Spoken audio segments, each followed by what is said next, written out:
రాజకీయ వేడిని రాజేసింది.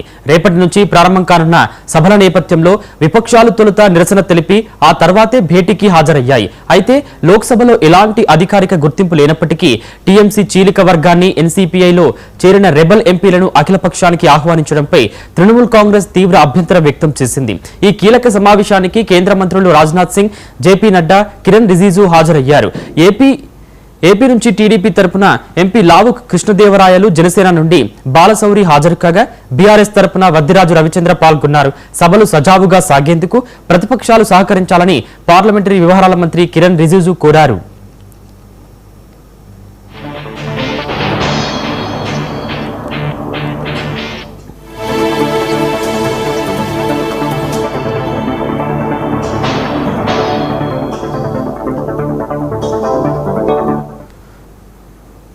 ఈ వర్షాకాల సమావేశాల్లో మోదీ ప్రభుత్వం అత్యంత కీలకమైన బిల్లులను ప్రవేశపెట్టేందుకు వ్యూహాత్మకంగా అడుగులు వేస్తుంది.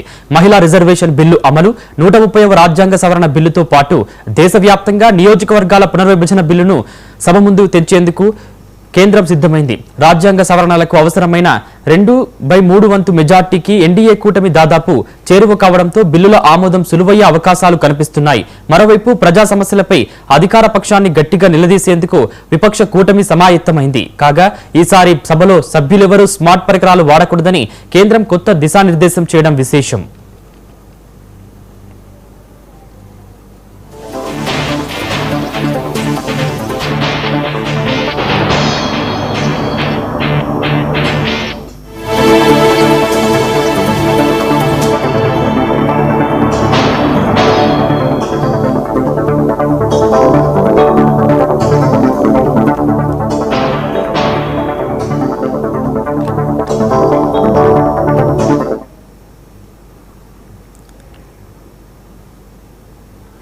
ఈ నెల 21న చెలో పంచదారలకు వైసీపీ పిలుపునిచ్చింది.